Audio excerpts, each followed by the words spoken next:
సచిదానంద సమర్థ సద్గురు సాయి మహారాజ్కి జై. సాయి బిడ్డలందరికీ కూడా సాయినాథుని ఆశీర్వాదాలతో మనం గురుచరిత్ర పారాయణ 13వ అధ్యాయంలో ఉన్నామండి.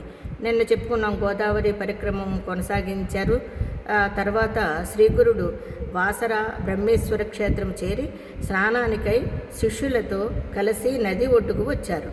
ఆ క్షేత్రంలో ఒక బ్రాహ్మణుడు తీవ్రమైన కడుపు నొప్పితో బాధపడుచుండెను. అన్నము తింటే చాలు అతనికి ప్రాణం పోయేంత బాధ కలిగేది. ఒక మహన్నవమి నాటికి అతడు భోజనం చేసి 1 రోజులయ్యింది. ఆ రోజు అతడు కడుపు నిండా భోజనం చేసేసరికి విపరీతమైన కడుపు నొప్పి వచ్చింది. అన్ని జీవులకు ఆధారమైన అన్నము సరిపడకుండా వచ్చాక నేను జీవించడం కంటే మరణించడమే మేలు అనుకుంటూ అతడు ఆ రోజు గోదావరిలో పడి చావాలని నిశ్చయించుకున్నాడు.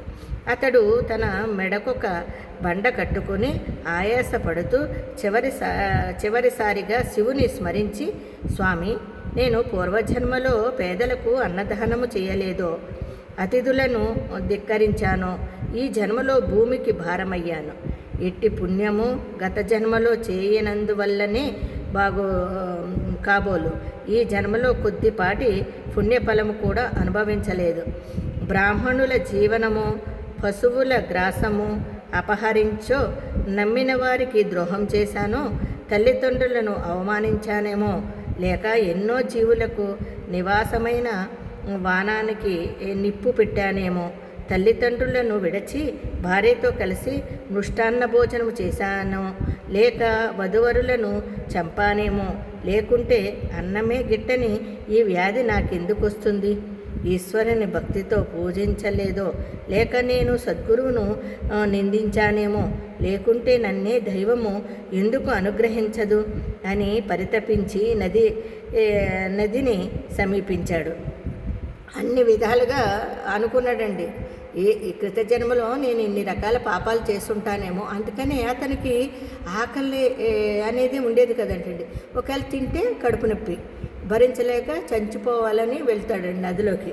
చూడండి, సరిగా సమయానికి శ్రీగురుడు తమ శిష్యులతో కలిసి స్నానం చేయడానికి నది వద్దకు వచ్చారు. ఆ బ్రాహ్మణుని చూసి ఆయన అతనిని తీసుకురమ్మని శిష్యులను పంపారు. శిష్యులు పరుగున పోయి నీటిలో మునగబోతున్న ఆ విప్రుని బలవంతాన శ్రీగురుని వద్దకు తీసుకువచ్చారు.